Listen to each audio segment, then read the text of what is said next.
Hey everyone, welcome back to the channel Movie Creepers. Today we're talking about the Severance continues to deepen its mysteries, and Season 2 Episode 7 delivers some of the most perplexing twists and turns yet. In this episode, we see a visual masterpiece unfold, beautifully shot with a grainy filter to separate the past and present timelines, leaving us with the task of deciphering the truth behind Gemma's current predicament and Mark's journey through reintegration.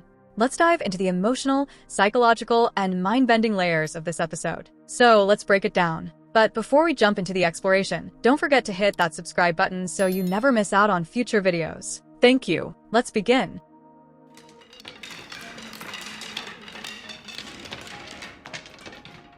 Severance Season 2 Episode 7 Recap, unpacking the mysteries of Gemma and Mark's past, present, and the looming truth. The episode kicks off with a trip back in time, showing us a younger Gemma at a university campus. She's a professor, and she's attending a blood donation drive. In an unexpected twist of fate, she meets Mark Scout, who is also a professor at the same university. The two immediately connect over their shared academic environment, and what starts as a small interaction blossoms into a deep love story. Their relationship progresses naturally, from awkward first dates to shared interests, and eventually to marriage.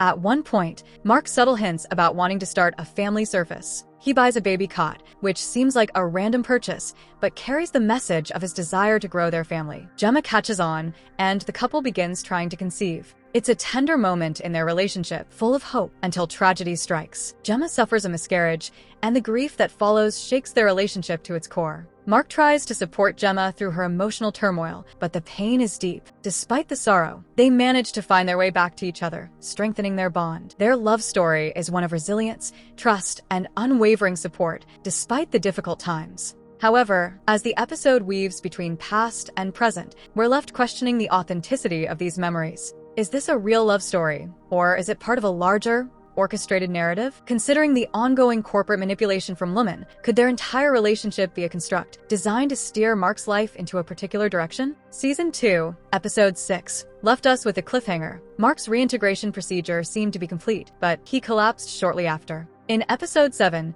we find Mark in a disoriented state, lying unconscious as his body undergoes the traumatic effects of reintegration. His sister, Devon, is beside herself with worry. Rigabi, the scientist overseeing Mark's reintegration, tells her that Mark agreed to the procedure, but Devon is skeptical. After all, Mark has never kept such major secrets from her. Devon's panic escalates when Rigabi reassures her that Gemma isn't dead, as she had initially believed, but instead is alive somewhere within Lumen's offices. This piece of information sets Devon on a new course, and she decides to seek out Harmony Coble, hoping the former floor manager at Lumen can help. However, Rigabi warns her that contacting Harmony could put Mark's recovery at risk. The tension rises as Devon grapples with whom to trust, Rigabi or Coble. She ultimately decides to stick with Rigabi's plan, and soon enough, Mark wakes up, though he is still confused and seemingly trapped in his memories of Gemma. The fact that Mark survives, albeit disoriented, offers a glimmer of hope, though his mental and emotional state is far from stable.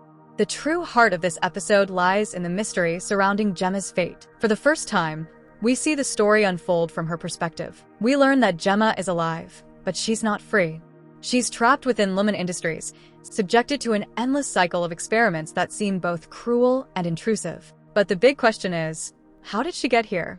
Did she voluntarily sign up for this, or was she coerced into participating? Gemma's story unfolds within a strange labyrinth of rooms, each with titles of places from the show's previous episodes. These rooms seem to act like the severed floor that Mark and his colleagues work on, with Gemma's innie version being triggered every time she steps through a door. As she moves from room to room, experiencing various simulations, she's monitored by a team of 4 workers who resemble the MDR employees. These scenarios are designed to test her reactions, pushing the boundaries of psychological manipulation and emotional endurance. The one constant in all these experiments is Dr. Maurer, a scientist who appears to be overseeing Gemma's trials. His behavior raises unsettling questions. He seems to have a personal interest in Gemma, sometimes taking on roles such as a dentist, flight attendant, or even her husband. His repeated interactions with her suggest a deep emotional attachment, which becomes even more apparent when he tries to convince her to move on from Mark, suggesting she find a new partner. His comment about Mark having moved on from her hints at a disturbing level of control and possibly even manipulation within Lumen's experiments. Gemma, however, does not fall for Dr. Maurer's attempts to emotionally control her. In a moment of defiance, she knocks him out and attempts to escape. She runs through the maze of rooms, making her way toward the elevator at the end of the exports hall, the only apparent exit. But just as she's about to escape, Seth Milchick intervenes, halting her plan and forcing her back into captivity. By the end of episode 7, we are left to wrestle with a key question. Is Gemma truly alive, or is she dead? The flashbacks with Mark suggest that she died in a car accident, but her current state within Lumen's offices casts doubt on this. There are 2 theories that could explain this discrepancy. The first theory suggests that Lumen lied to Mark about Gemma's death. Instead of being dead, she was brought to Lumen and placed under their control as part of their experiments. The corporation could have used her death as a way to manipulate Mark into agreeing to undergo the severance procedure, knowing it would lead him down a path that served Lumen's goals.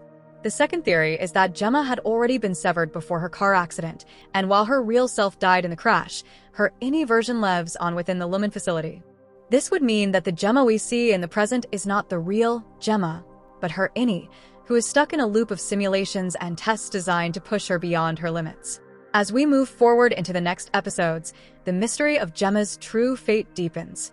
Whether she's alive or dead, severed or not, and whether Mark will ever be able to reunite with her in the real world remains to be seen. But one thing is certain, Severance is unraveling a complex web of manipulation, love, and corporate control, and we're just beginning to uncover the truth. Let me know your thoughts in the comments below. And as always, don't forget to like, share, and subscribe for more Invincible breakdowns and content. Until next time.